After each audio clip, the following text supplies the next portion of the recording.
오늘 설교를 어떻게 할까 내가 아는 사람이 많은데 설교가 부담스러워가지고 그래서 어차피 뭐 교재가 있으니까 교재 보고 할 것이고, 그리고 여러분의 인생 가운데 여러분 신학생도 아닌데 설교에 대해서 이렇게 듣는 건 인생이 처음이죠? 네. 나는 이제 들어갔다 뭐 설교에 대해서 뭐 학교에 가서 들어본 적도 있고, 근데 여러분 인생 가운데 정말 처음 있는 일이라는 말씀, 이 신도원에 가야 들을 수 있는 거고, 그런데 이걸 교회에서 내가 설교자가인데 설교에 대해서 내가 공부를 다 하고 있네. 그래서 꼭 제가 여러분들에게 노심초사하는 마음으로 오늘도 이게 배우고 난 다음에 가서 여러분 목사님의 설교를 평가하면 된다 안 된다? 안 된다. 그리고 제가 이제 여러분이 오늘 같이 이렇게 뭐 설교에 대해서 배우고 난 다음에 꼭 여러분이 가졌으면 하는 생각이 뭐냐면, 설교 그 준비하는 게 쉬운 게 아니구나. 이게 보통 일이 아니구나. 이런 공감의 마음을 꼭 가졌으면 좋겠습니다. 그렇죠? 그래서 지금 여러분 앞에 책이 있죠. 책이 두 권 있습니다. 제가 여러분 주는 선물인데 제가 이제 부목사 시절에 열심히 하나님 말씀을 묵상하고 이렇게 이제 한 것을 이제 책으로 만들어서 우리 이제 교구 식구들에게 나누어 주고, 또 제가 기록하는 면에서 가지고 있던 거, 나중에 말씀드리겠지만, 설교를 잘하는 목사님들은 특징이 뭐냐? 세상에 대해서 많이 안다. 물론 세상에 대해서 많이 알죠. 하지만 그분들이 제일 많이 아는 것은 성경이다. 성경에 대해서 제일 잘하는 사람이 설교를 제일 잘합니다. 여러분들은 지금 긴 세월, 설교 태어나서부터 지금까지 설교를 들어오신 분 손 들어보시기 바랍니다. 우리 집사님 설교 몇십 년 들었습니까? 설교 들은 역사만 몇십 년? 50년! 설교만 50년 들어보셨대요. 자, 그러면 60년 들어온 사람 있습니까? 60년 들었다? 여러분, 대부분 사람들 보면 설교를 20년, 30년, 40년, 50년 들어오셨잖아요. 그래서 옛날에 곽세리 목사님이 우리에게 설교를 가르칠 때, 소망교회 권사님들은 나이가 지긋이 들면 한 설교가 50년, 60년 들었기 때문에 목사가 서론 이야기 딱 할 때, 은혜가 된다, 은혜가 안 된다, 다 할 수 있대. 왜? 설교만 들은 게 50년, 60년인데. 그러니까, 어쨌든, 저도 긴 세월 설교를 연구해 왔는데, 결국 제가 수많은 목사님들을 살펴봤을 때, 결국 은혜가 되는, 그러니까 세상 이야기 많이 하는 게 아니라, 우리는 교회에 하나님 말씀 들어오는 것이 세상 이야기 들어오는 거 아니거든요. 세상 이야기는 그 말씀을 좀 더 잘 표현하기 위해서 끼어드는, 흔히 말하는 꼽살도 끼어드는 거지, 그게 주가 되면 안 되는데, 그걸 주로 해서 막 하는 사람들이 있단 말이죠. 근데 자기가 되게 설교 잘한다고 생각하거든요. 우리가 지금 통합책이고 합동책이 있는데, 목회는 합동이 더 잘하는 것 같아요. 이유는 간단합니다. 합동은 총신대는 성경에 대해서 더 많이 배워요. 우리는 신학에 대해서 더 많이 배워요. 그 신학은 사실 교수가 되는 데 필요한 거지, 목회하는 데는 그렇게 많이 사용되지는 않더라고요. 그런 측면에서 제가 여러분들에게 무엇 때문에 책을 나눠준다면, 성경을 깊이 묵상해라. 여러분, 설교하기 위해서 묵상하는 게 아니라 여러분 자신을 위해서 하나님 말씀을 묵상해라. 그래야 사실 말씀이 풍성한 사람이 은혜를 끼칠 수 있는 거예요. 여러분들 지금 긴 세월 설교 들어오지 않습니까? 그래서 저는 여러분들도 설교 잘하는 목사님, 못하는 사람 다 구분할 수 있다고 생각합니다. 하지만 저도 마찬가지인데, 결국 내 마음을 살려주는 사람은 세상 이야기 많이 한 사람이 아니라 하나님 말씀을 잘 풀어준 사람입니다. 그리고 말씀을 잘 풀어줄 때 우리는 우리 영이 그 말씀과 여러분 소통하면서 우리 영이 살아나는 겁니다. 그러면 여러분 지금 이제 설교에 대해서 배운다 그러니까 어린이 설교, 청소년 설교, 이렇게 뭐 배울 줄 알았지만 그렇게 먼저 가면 안 되거든요. 일단 설교라는 게 무엇인지를 원론적으로 공부를 하고 난 다음에 다음 이제 심화학습할 때 어린이 설교, 청소년 설교 이렇게 돼서 한번 논의할 거니까 오늘은 그러면 그냥 설교의 원론에 대해서 공부를 한다.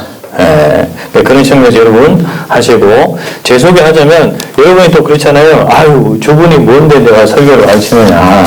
저는 신대원 졸업하고 장로의 신학도 대학 일반 대학원이 있습니다. 그래서 예배 설교학 전공하고 저는 주한대학교라고 우리 인천에 가면 주한동에 있는데 많은 선교사님들을 양성해내는 선교 전문 대학원이 있습니다. 거기에서 저는 밑에 보면 있죠. 뭐라고 하냐면 대열구두의 선교적 신학의 기초에 기초한 기초하에 선교적 설교 연구로 제가 박사학위를 받았습니다. 저는 설교학에서 또 안에 더 깊이 들어가면 또 선교적 설교라고 하는 다른 분야가 또 있습니다. 그래서 그걸 전공해서 여러분들에게 지금 설교에 대해서 가르쳐 드릴 테니까 자 어쨌든 오늘 여러분들을 왜 설교를 가르쳐 주느냐 하면 여러분이 언젠가 교육사가 되어가지고 자 어느 날 목사님이 오지 않는 날이 있어요.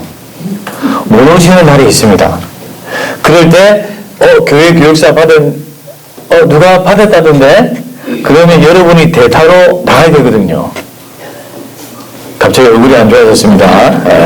그런 날이 정말 내 인생에 오겠냐? 여러분 찰스 스펄전이라고 유명한 설교자가 있는데 이 양반이 10대 때 눈이 많이 와가지고 옛날 그 영국에는 순회하는 목사님들이 오늘 이곳에 예배드리고 또 오후 되면 저희 가서 예배드리고 이랬다 그래요. 근데 눈이 많이 와가지고 목사님이 못 온 거예요. 그래서 우리 집사님이 대타로 설교를 했습니다. 집사님이 대타로 설교를 하는데 뭐 할 게 뭐가 있어.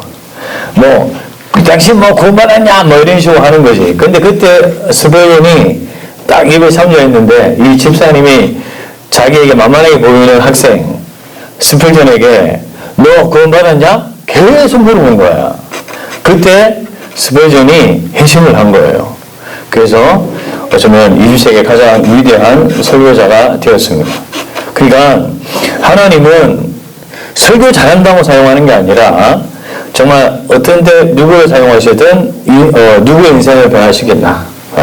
그 측면에서 저는 여러분들이 아이에게나 청소년이나 청년들에게 여러분이 막 설교를 하는데 정말 설교 이상한 설교인데도 하나님이 역사하면 그 설교를 사용하셔서 인생을 변화시키거든요. 저는 제가 다녔던 모 교회 우리 목사님은 늘 신문을 읽고 설교하시는 분이셨어요. 신문에 어떤 논설을 읽고 그걸 설교에 이용해서 막 설교하시는 분이에요. 그 사람은 너무나도 좋으신 분입니다. 저에게 세례도 주시고 제가 결혼할 때 주례도 하신 목사님이고 제 신앙에 어쩌면 거의 3분의 1을 차지하시는 분이라고 할 수 있습니다. 근데 그분은 설교를 신문을 읽고 설교를 하셨어요. 그래서 사실 많은 사람들이 실제로는 오려고 했습니다. 하나님 말씀을 듣고 싶은데 신문 읽은 내용으로 계속 설교를 하니까 그러니까 지금 우리 모 교회가 우리 지금 장모님이 출석하시는 교회 한 이제 옛날에 제가 다닐 때 한 200명에서 1,000명 되는 교회는 지금 한 80명, 한 70명 정도 나오는 더 줄어든 교회가 되었습니다. 이유는 간단한 거죠. 복음이 안 들려지면 어떻게 된다? 교회는 성장하지 않는다. 우리 영혼도 성장하지 않는다. 저는 긴 세월 설교를 연구하면서 잘 되는 교회를 잘 살펴보면 별난 게 없어요. 목사님이 성경대로 설교해요. 성경을 가르쳐줘요. 신앙 이야기 별로 하지 않습니다. 안 되는 교회를 잘 보면 맨날 신앙 얘기하고 있습니다. 그 신학이 필요 없다는 게 아니라 신학은 그냥 나름대로 공부 좀 더 많이 하시고 한 그분들에게 필요한 거지. 여러분 기초가 없는 사람들에게 신학적 얘기 해봐야 그거 제가 우리 목사님이나 우리 모두 후배들에게 늘 가르치는 말이 있어요. 우리는 성경 가지고 강단에 서서 성경으로 사람을 설득하는 사람이지 신학 가지고 우리 성도를 설득하는 사람이 아니다. 우리 가장 기본적인 텍스트는 뭡니까? 우리는 무조건 성경입니다. 여러분들도 교회 학교에서 뭐 가르칩니까? 성경입니다. 맞죠? 뭐 기독교 강요를 가지고 가르치지 않아요. 어떤 면에서 기독교 강요를 막 나눠가지고 하는데 저는 그런 데서 부정적인 사람이에요. 왜냐하면 그런 거는 그 시대에 통하던 거지 오늘 우리 시대에 가져오면 제가 봤을 때 별로 통하지 않습니다. 왜요? 지금 사람들은 그 정도로 사변적이고 추상적이지 않아요. 이론적이지 않다 이 말이에요. 그런 거 별로 좋아하지 않는단 말이에요. 실제적으로 써먹는 걸 좋아하지 뭐 어렵게 해가지고 막 그걸 뭐 여러분 52조 막 1년 아니 2년 3년을 가르치는데 당연히 교회는 안 되죠. 그런 측면에서 어쨌든 여러분이 지금 이제 어린이든 청소년이든 청년을 다음에 설교를 하실 때 어쨌든 설교라는 게 이렇게 어려운 거였구나 이런 마음을 가져야 겸손해지는 거고 겸손해질 때 하나님이 역사하는 거니까 오늘 요걸 배우고 난 다음에 혹시나 이런 가운데 야 저게 설교는 내가 했던 니보다 더 잘하겠다 이런 마음이 있었다면 여러분이 잘 수그러 드셔서 설교하는 게 쉬운 게 아니구나. 자 그래서 한번 그렇게 하시고 우리 넘겨주셔서 그러면 이 페이지에 보면 자 설교란 무엇인가? 이건 제가 정의 내린 건데 한번 우리 다 같이 읽어보면 시작. 설교는 새로운 곡을 쓰는 일이 아니다. 이미 주어진 곡이 있다. 하나님의 숨결로 쓰인 완전한 악보 성경이다. 설교자는 그 곡을 바꾸지 않는다. 자기 멜로디를 덧붙이지 않는다. 오히려 그 곡이 가진 원래의 선율을 더 잘 드러내기 위해 자신을 낮춘다. 조금도 빼지 않고 조금도 덧붙이지 않고 그 곡이 가진 깊이를 진실하게 정직하게 해석할 뿐이다. 자기 감정에 앞서지 않고 성령의 리듬에 귀 기울이며 말씀의 음을 따라간다. 그렇게 들리는 한 설교 그것이 곧 사람의 말이 아니라 하나님의 말씀이 된다. 그리하여 그 말씀을 듣는 영혼을 살려낸다. 여러분 그래서 이거는 조금 긴 세월 설교를 하신 사람들이 느끼는 그런 겁니다. 그러니까 우리는 성경에 나오는 악보가 이미 주어져 있습니다. 그걸 연주해야 된다고요.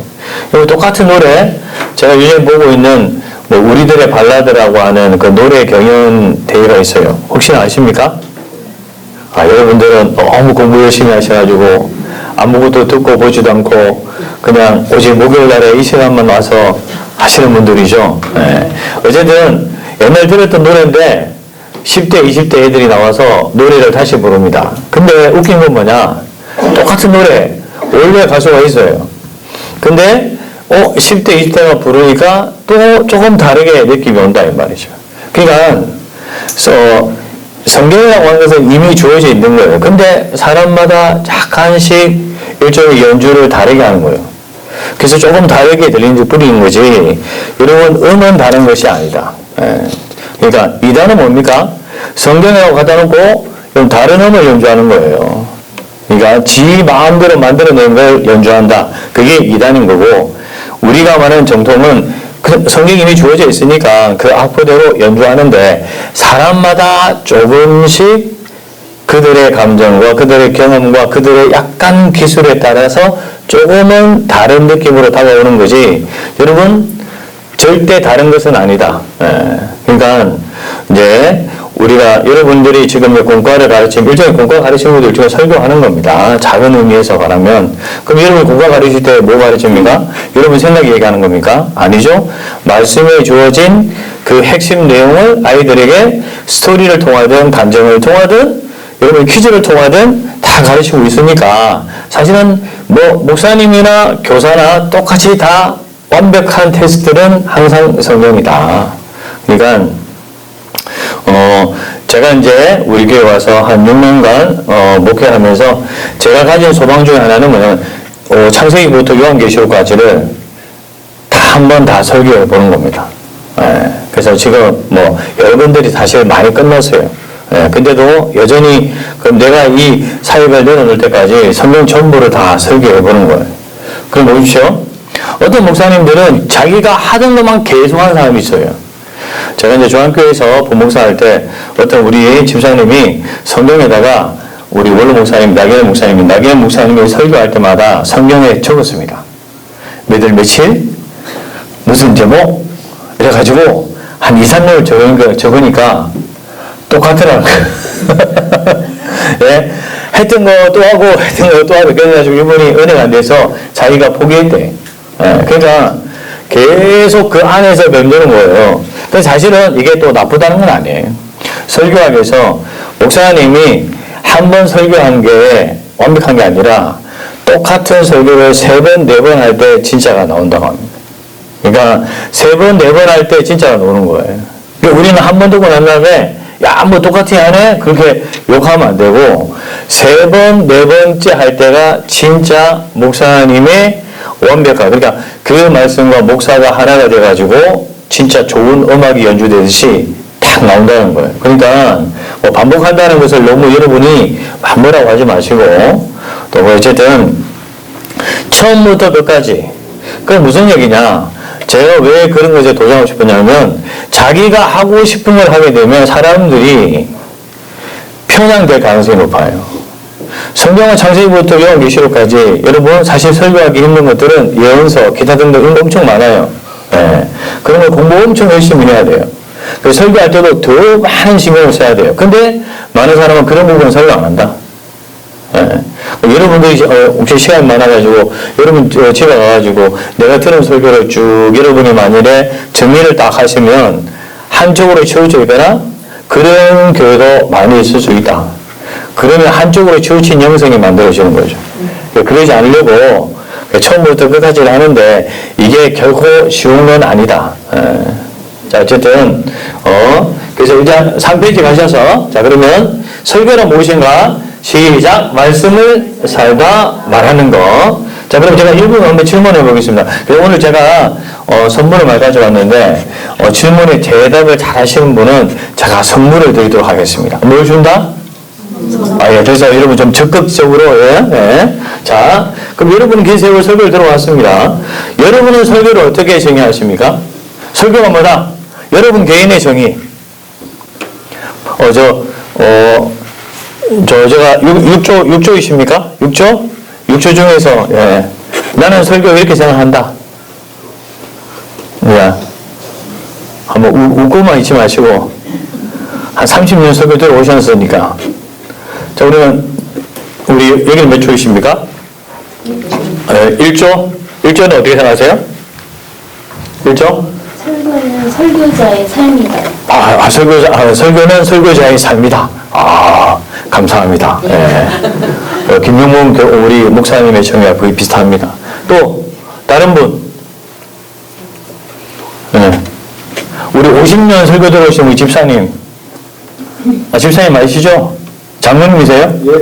예. 장로님? 네. 장로님 그런 말씀, 그러면 50년 들어오셨으니까 설교는 뭐다? 천국을 인도하는 지름길. 천국으로 인도하는 지름길이다. 좋습니다. 자, 그럼 우리 이조 사모님. 네. 그 설교 듣고 네. 삶을 살아가는 지침서. 설교는 일단 하나님 말씀을 듣고 삶을 살아가는 지침서. 좋습니다. 네. 우리 곽 집사님 한 말씀 하셔야지. 네. 지금 질문하셔서 네. 생각을 해봤는데 네. 저는 아동부 때가 네. 기대가 됐거든요. 네. 목사님이 어떤 말씀을 네. 그래서 설교는 기대되는 시간입니다. 설교는 기대되는 시간이다. 야, 요즘도 기대하고 계신 거죠? 왜냐면 아동부 때는 기대가 됐는데 혹시나. 자, 그럼 어쨌든 여러분들도 다 나름대로 설교에 대한 정의가 있을 건데, 자, 그러면 오늘 저희 강의는 일단 김용봉 교수님의 목사이기도 하고 교수인데 설교자의 일주일이라고 하는 좋은 책이 있습니다. 여러분 설교자의 일주일 적어두시고, 켈빈 밀러라고 하는 사람의 설교라는 책이 있어요. 켈빈 밀러라고 하는 사람은 여러분 우리 한 5만 명이 되는 시골에서 목회하던 목사인데, 이 사람이 5만 명이 되는 그 교회, 5만 명이 살고 있는 도시에 2만 명의 교회를 세운 사람이에요. 대단하지 않습니까? 네. 주민이 5만 명인데 2만 명의 교회를 세운 거예요. 뭘 잘해가지고? 설교를 너무 잘해가지고. 그래서 나중에 설교학 교수가 됩니다. 그래서 이 사람이 미국의 설교학 교수들은 여러분 설교학만 연구한 사람들이 아니라 실제로 설교를 잘하는 사람들이 설교학 교수가 됩니다. 그러니까 그런 사람들한테 배우니까 당연히 제자들이 설교를 잘할 수밖에 없습니다. 근데 한국은 약점이 있어요. 한국은 설교 잘하는 사람이 설교학 교수하지 않습니다. 그러나 공부해서 되게 설교는 되게 못하는데 설교학을 배워가지고 설교학 교수를 하는 거예요. 그러니까 여러분 사실 교회가 힘들어지는 거예요. 나중에 말씀드리겠지만 설교는 언어의 예술입니다. 말로 하는 거, 글로 하는 게 아니에요. 글로 저도 설교 다 적습니다. 다 적어요. 처음부터 끝까지. 근데 설교는 글로 하는 게 아니에요. 뭘로 하는 겁니까? 결국에 말로 하게 돼 있는 거예요. 그러면 이러면 글로 하려면 그럼 그냥 설교집 이렇게 만들어갖고 출판하면 되지. 그럼 우리 예배 시간에 누가 글로 막 다 보여줍니까? 목사님 나와가지고 말로 하지. 그러니까 사실 설교는 말로 하는 거예요. 글로 적었지만 말로 완성되는 것이 설교의 세계입니다. 근데 이걸 아직 깨닫지 못하는 목사들은 많아요. 왜냐하면 글만 쓰면은 자기가 설교 다 준비했다고 생각해요. 아니에요. 미국의 목사들은 글로 만든 다음에 말로 다시 이걸 또 번역을 해요. 자기에게 안 맞는 말은 지워버려요. 좋은 말이지만 자기가 사용하지 않는 말은 지워버린단 말이에요. 자기에게 계속 맞춰가지고 설교를 할 때 그 설교와 자기가 혼연일치돼가지고 보면은 야 저건 뭐 연기하는 건가? 완전히 거의 여러분 완벽하게 공연하듯이 막 설교가 진행이 됩니다. 뭐냐면 그렇게 노력을 많이 하니까.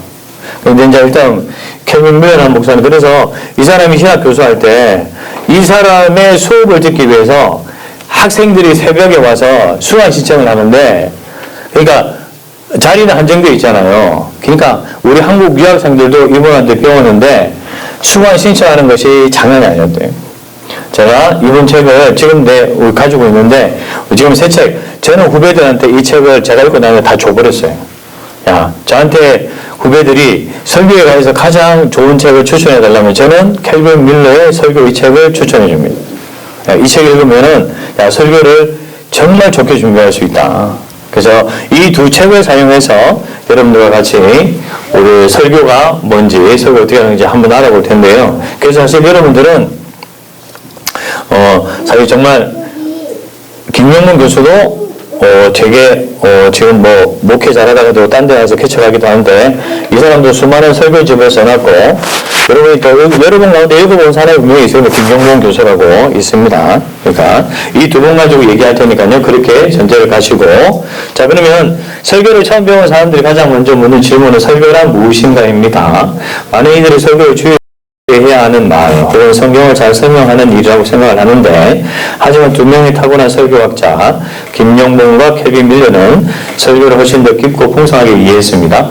김영 목사는 설교를 하나님의 말씀에 대한 증언으로 정의하는데 그에게 설교는 단순히 성경 본문을 해석해 전하는 지적 행위가 아니라 설교자의 존재 전체로 드러나는 신앙 고백입니다. 아까 우리 1조에서 우리 집사님께서 설교는 설교자의 삶이다 이렇게 얘기했잖아요. 그래서 나중에 계속 읽으시면 여러분 아시겠지만 김영문 교수님은 설교자의 삶에 더 포인트를 주는 사람이라고 하면 되겠고 켈빈 밀러는 설교자보다는 설교라고 하는 이 어떤 자기의 예술행위 이 사람은 예술행위라고 생각합니다. 왜냐하면 본문을 가지고 상상력을 동원해서 사람들에게 하나님의 말씀을 전하는 것이기 때문에 약간 아트다 이렇게 생각하기 때문에 그러면 이 사람은 설교자보다는 설교자의 어떤 더 능력에 포인트를 준다.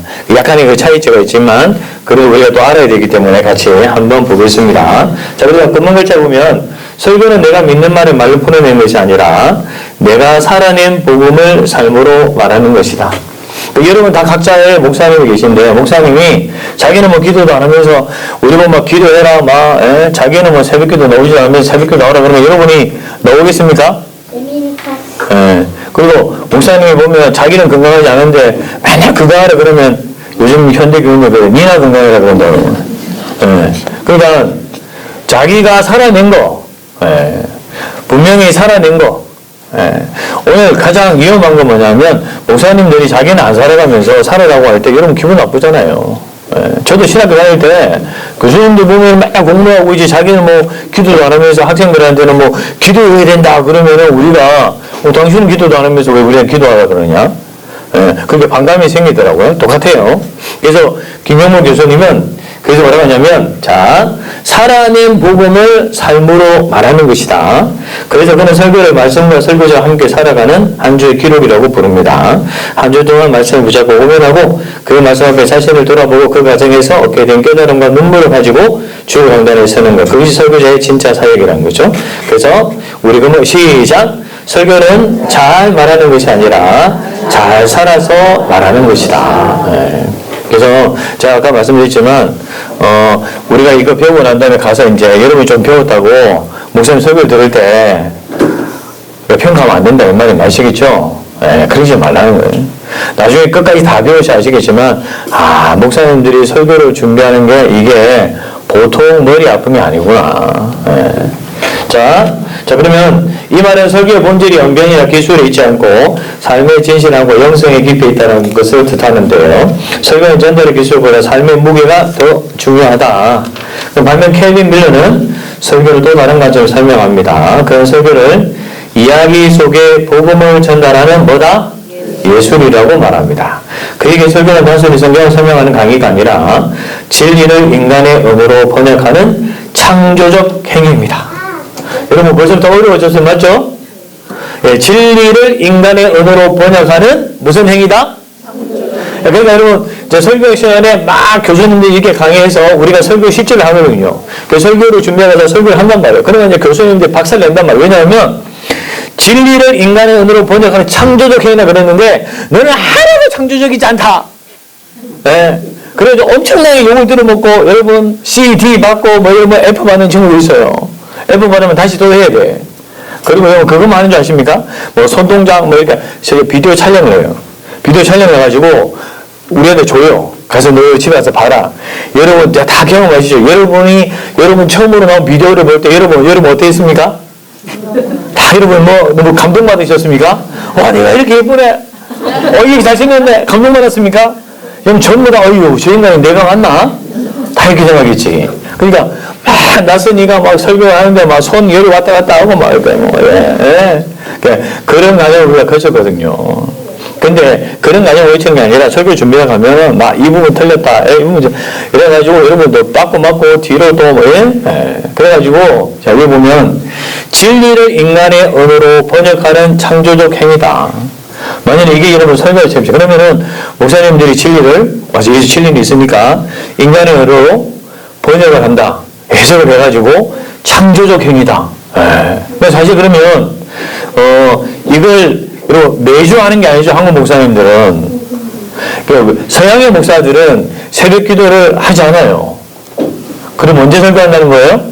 거의 주일에 한 번, 수요일에 다른 목사님이 하니까 거의 일주일에 한 번 하신다고 보시면 돼.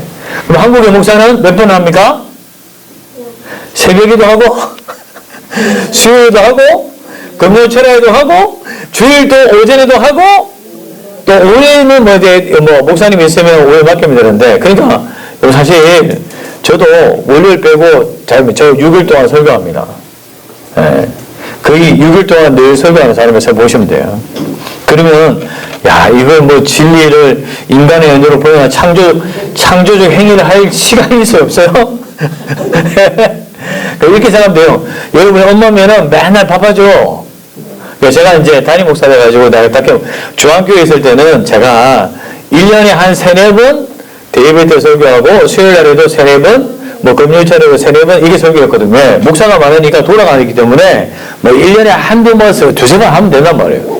근데 담임 목사가 되니까 어머나 세상에 주일날 여러분 딱 주일 저녁 예배 제가 설교를 딱 마치잖아요.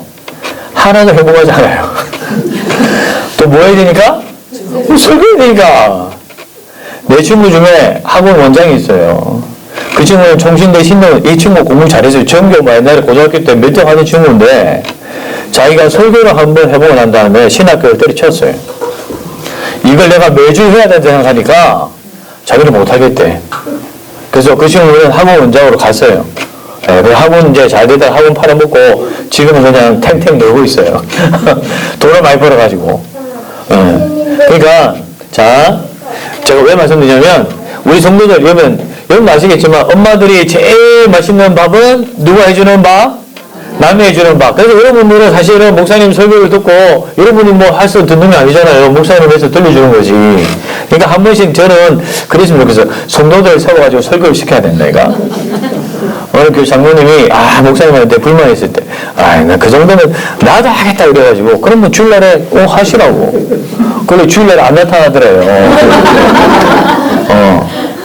그러니까 목사님들을 우리가, 자, 보십시오. 저는 개인적으로 이 휴가가 되면은 딴 데 가서 휴가 가서 딴 사람 설교도 듣고 오라고.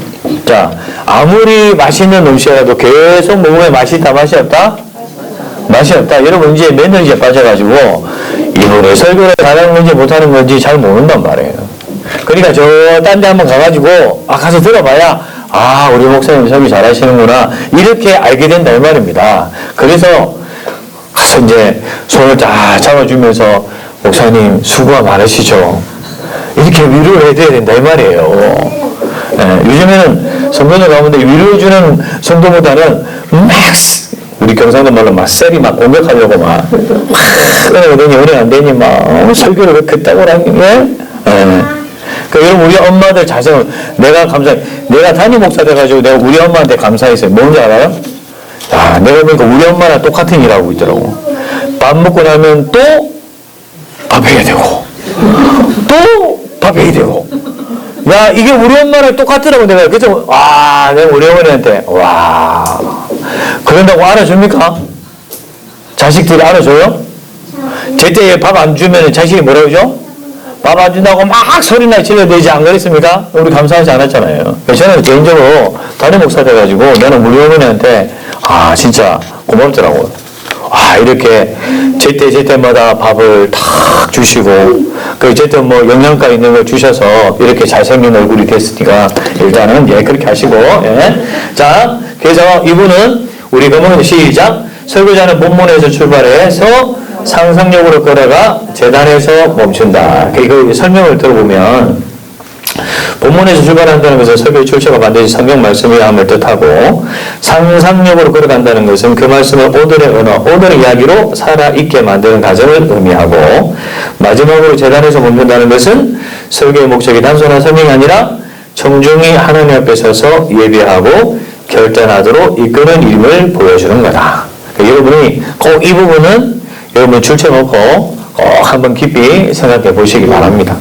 따라서 밀러에게 설교란 단순히 교리적 진리를 전달하는 일이 아니라 하나님이 인간에게 말씀하시는 그 이야기의 장면을 재현하는 예술적 사역이다. 그런 말합니다. 설교는 진리를 이야기로 번역하는 창조행위다. 나중에 왜 그러냐면 이 사람은 이야기식 설교를 하는 사람, 내러티브 프리칭 하는 사람이기 때문에 이 사람은 이야기. 그러니까 이제 여러분 가운데도 사람은 성향이 많이 달라요. 남자들은 논리적인 걸 좋아하는 사람이 있어요. 근데 여자분들은 논리가 좋아요? 이야기가 좋아요? 이야기를 잘해요. 그래서 사실은 여자분들은 전화로 항상 그러잖아요. 한 3시간 얘기해놓고 뭐라 합니까? 내일 또 만나서 얘기하자 막 이러잖아요. 남자들 여러분 길게 얘기하는 거 봤어요? 남자는 간단해요. 일단 아내에게 전화해도 아내가 뭐 긴 소리 이야기하면 짜증납니다. 결론을 얘기하러 결론. 그러니까 남자와 여자가 성향이 달라요. 그러니까 설교도 마찬가지예요. 저는 그런 점에 있어서 한국의 여자 성도님들은 좀 불행하다고 보면 돼요. 제가 부산에 사역할 때 우리 여자 목사님이 계셨는데 내가 여자 목사님의 설교를 들으면서 내가 은혜를 많이 받았어요. 어떤 부분이냐면 우리는 아들만 넷인 집에서 자랐기 때문에 우리 어머님은 여자입니까? 엄마는 엄마입니까? 엄마는 엄마입니다. 아시겠습니까? 엄마는 여자가 아닙니다. 그러니까 여성성이라고 하는 거 있잖아요. 여자. 물론 우리 아내를 통해서 배운 것도 있지만 여자 목사님이 설교를 딱 하는데 제가 딱 설교를 들으면서 머리에 딱 친 게 뭐냐면 우리는 남자 위주의 관점으로 성경을 늘 읽어왔다는 거예요. 그리고 설교해왔다는 거예요. 근데 교회의 3분의 1은 남자입니까? 여자입니까? 여자분이거든요. 그러니까 무슨 얘기냐면 여성들은 여성의 목사님을 통해서 여성의 필요한 걸 터치를 받아야 되는데 다 남자야. 남자는 남자 위주로 설교하게 돼 있어요. 맞잖아요. 그러니까 논리로 막 그냥 막 그런 것처럼 막 근데 여자분들이 힘들어하는 거죠. 왜냐하면 이야기로 잘게 터치를 해줘야 되는데 그냥 논리, 철학 이런 거. 그래서 저는 개인적으로 그 여자 목사님의 설교를 들으면서 저런 게 우리가 남자들이 채워줘야 되는구나. 근데 긴 세월 생각해 보니까 그게 내가 남자로 태어났는데 어떻게 그게 채워지겠어요. 그러니까 여자 목사님을 교회가 모셔서 여자 목사님들이 설교해주도록 해야 되는 겁니다. 그래야 여자분들이 어느 정도 여러분 이게 빈 곳이 채워진다. 자, 그런 의미에서 그렇죠? 자, 그 두 사람 이제 비교해 보여주고 5쪽에 가시면 우리 금은 글자가 있는데 시작. 설교는 지식 전달이 아니라 삶의 정원이고 설교는 논리가 아니라 이야기로 들려야 한다. 설교는 단어가 아니라 사람을 변화시켜야 되고 설교자는 본문에 출발해서 자신의 삶을 통과하고 상상력과 사랑으로 천중의 마음에 도착하는 사람이다. 그 이상의 끝은 재단, 즉 하나님 앞이다.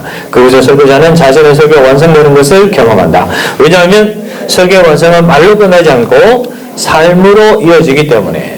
자, 그래서 넘겨주셔서 자, 일단 설교가 무엇인가를 했고 설교자의 태도, 하루의 삶이 한편의 설교다. 그럼 여러분 기자 설교 들어왔습니다. 여러분이 생각하는 설교자의 자격이나 태도는 어떻게 됩니까? 어떤 사람이 설교해야 되는 거죠? 이제 얘기 안 한 우리 아까 2조 얘기했죠. 그러면 얘기 안 한 제가 우리 3조 장현수 집사님 어떻게 한 말씀 설교자의 자격이나 태도 어떻게 생각하십니까? 뭐라고요? 편안하게 말씀하신대요. 그냥 느끼는 대로. 어떻게 해야 될 것 같습니까? 자, 여기서 저쪽에 어제 6조 말하고 싶은 것 같은데 말씀하셔야 되는데 말씀하세요. 6조 6조가 가장 제가 제일 진지하게 들으시고 계신 것 같아요. 설교자 자격과 태도 진실함. 진실함. 그러니까 정직하고 진실해야 된다. 그래서 나중에도 말씀드리지만 제가 이제 이찬수 목사님의 설교를 여러분 좋아하시는 분들도 있을 건데 이찬수 목사님의 설교는 사실 정말 뭐라고 해야 되냐면 진정성이라 그러죠. 흔히 말하는 진정성. 막 짜기도 하고 막 있잖아요. 막 하잖아요. 근데 그게 오늘 많은 사람들한테 먹힌다는 거죠. 왜? 그럴듯하게 얘기하는 게 아니라 자기에 있는 모든 것을 다해서 정말 솔직하게 진정성 끌어 설명하니까. 그러니까 그런 의미에서 혹시 이찬수 목사님 좋아하십니까? 좋아하지는 않는데 좋아하지는 않고 어쨌든 하여튼 정직한 또 혹시나 저쪽에 4조입니까? 장로님 줄은 몇 조였죠? 5조 이제 장로님 말고 이제 혹시나 말씀하세요. 괜찮아요. 편하게. 우리 집에 가가지고 나중에 말 못할 것 때문에 집에 가가지고 합병 걸리지 마시고 지금 얘기해야 됩니다. 본이 되는 삶. 본이 되는 삶. 본이 되는 삶.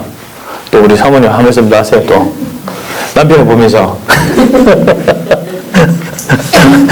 느끼는 게 싫었으면. 저도 그 모습에서 느껴지는 게 있어야 되는. 모습에서 느껴지는 게 뭐예요? 모습에서? 남편이 안 느껴져요?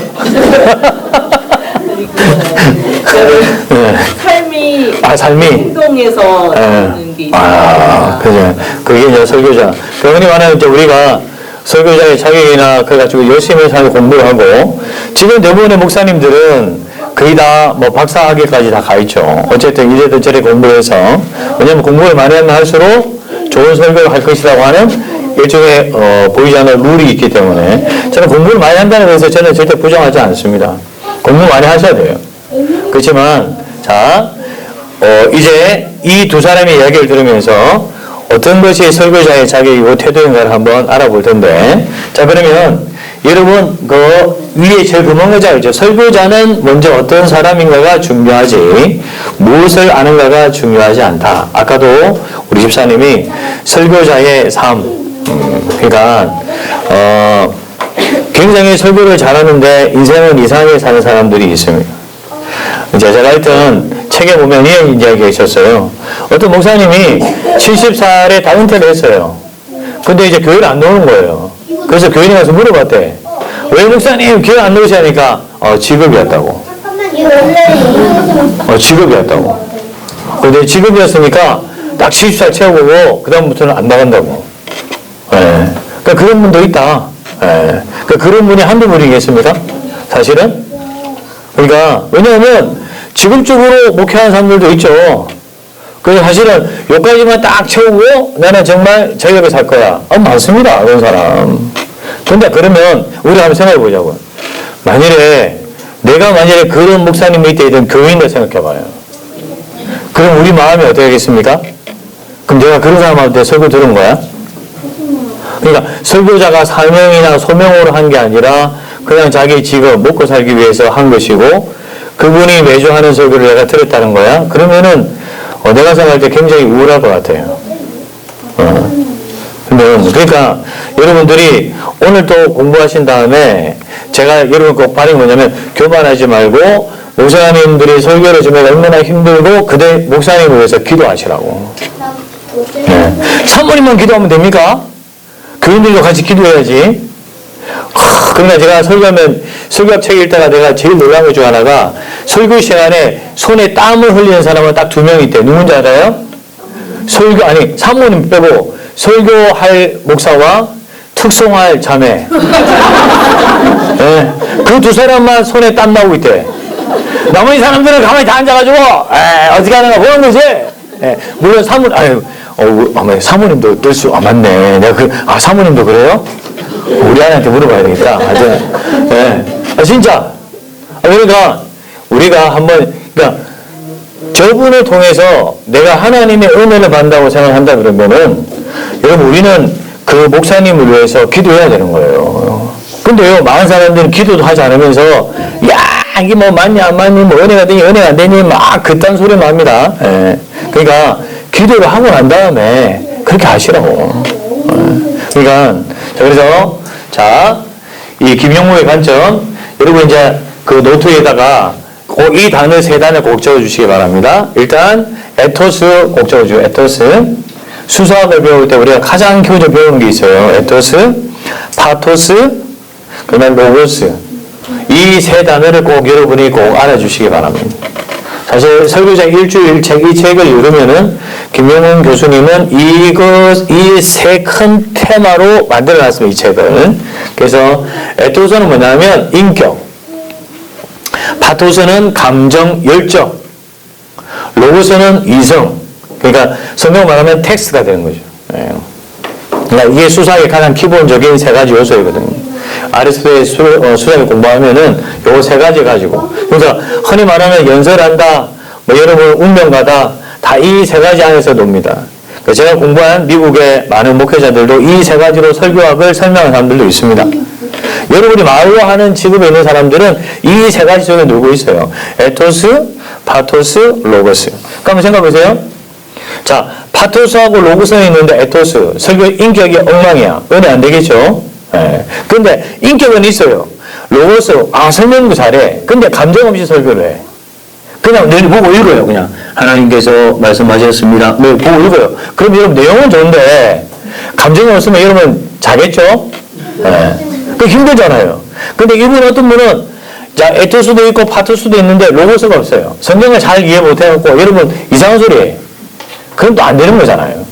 그래서 요 세 가지가 다 갖추고 있어야 좋은 응변이 되고 좋은 여러분 설교가 되고 좋은 말 대화가 되듯이 요 세 가지가 꼭 필요하다. 그러니까 그걸 여러분이 전제하에서 다시 한번 보시면 김용훈 목사는 설교자의 삶을 한마디로 거룩한 에토스라고 부르는데 에토스란 설교자 인격과 신뢰 그리고 그의 말에 깃든 진정성입니다. 설교자는 말보다 삶이 먼저다. 설교가 아무리 유창하고 논리적으로 완벽해도 그 사람의 삶이 불성실하면 그 설교는 오래 남지 않는데요. 그래서 밑에 1번, 2번, 3번, 4번이죠. 영성, 하나님과의 친밀한 관계 속에서 말씀을 듣는 마음. 인격, 설교자가 먼저 말씀에 순종하는 태도. 성실함, 준비 과정에서 성령의 세밀한 음성에 귀 기울인 자세. 기도의 깊이, 설교는 공부의 결과가 아니라 기도의 열매다. 제가 박사학위 논문을 쓰면서 저 장신대 가면은 김원영이라고 하는 이제 총장님이 이 사람이 설교학 교수였거든요. 그러다 이제 총장이 되셔서 이분이 쓴 책 중에 한국 교회 설교사 역사라는 책이 있어요. 엄청 두꺼워요. 근데 제가 그 책을 읽으면서 제가 받았던 큰 충격이 있어요. 뭔지 알아요? 옛날에 목사님들은 설교를 준비하기 위해서 도서관에 갔을까요? 산에 갔을까요? 어떻게 아세요, 여러분? 산에 갔거든요, 산에. 그러니까 이게 어느 순간 쫙 나면 유학 갔다 온 목사들이 신학교에 들어오는 순간부터 역사가 바뀌기 시작합니다. 그럼 유학 가기 전에는 대부분의 목사들이 설교를 준비하면서 어디로 갔다? 일주일에 한 번 산에 갔어요. 여러분이 잘 아는 주기철 목사, 늘 산에 간 사람입니다. 예, 산에 가서 다 기도한 사람이에요. 근데 산에 왜 갔을까요? 그러니까 기도하러 갔는데 뭘 받으러 갔을까요? 하나님 말씀을 받으러 간 거예요. 이게 중요합니다. 근데 이제 유학 갔다 온 목사들이 신학교에 막 자리를 차지하면서 그러면 유학 갔다 온 목사님은 산에 갈까요? 도서관에 갈까요? 그냥 앉아서 공부를 열심히 합니다. 그래서 자 그러면 설교가 어떻게 달라지는 거죠? 전에 있던 목사님들은 산에 가서 하나님으로부터 말씀을 받아서 설교를 한 거고 우리 이제 신세대 목사들은 어떻게 된 거죠? 설교를 받아서 한 게 아니라 뭐해서 한다? 공부해서 한다. 공부가 나쁜 건 아닌데 여기서 길이 나누어지더라고요. 제가 엄청 충격을 받았어요. 그러니까 옛날에 목사님들이 왜 강단에서 영적인 파워가 있었냐면 말씀을 뭐 했다? 받았기 때문에. 하나님한테 말씀을 받았기 때문에 여러분 그 받은 말씀이 여러분 어떻게 설교가 되겠습니까?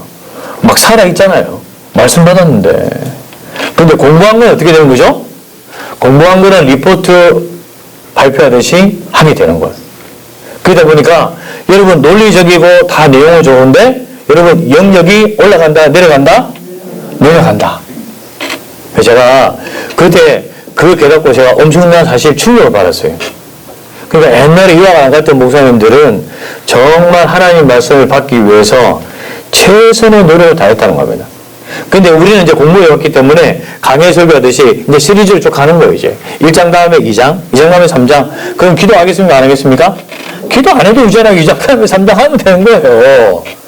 예. 논리적으로 잘 따지보라고. 그러니까 편하긴 편한데 여러분 쌀벌하게 막 산에 가가지고 하나님한테 받은 적이 없기 때문에 강단의 파워는 떨어지게 돼 있다.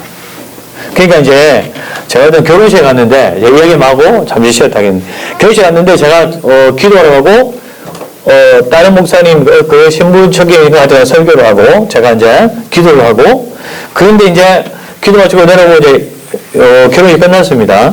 근데 그 교회의 원로 목사님이 이제 그 결혼식에 오셨어요. 그래서 성도들이 이제 경상도 말로 목사님 반갑습니다 막 인사하고 그러더라고. 그래가지고 김 목사님 잘 있죠? 그러니까 잘 있어요. 그러니까 목사님 그리워요. 그래서 왜 그리워? 새로운 목사 왔잖아. 그러니까 제가 들어가면 이제 지나가다 들은 얘기인데 딱 그 목사님 뭐라 그러냐면 목사님 새로운 목사님은 강의를 하시고 설교를 하는 게 아닙니다. 그러더라고.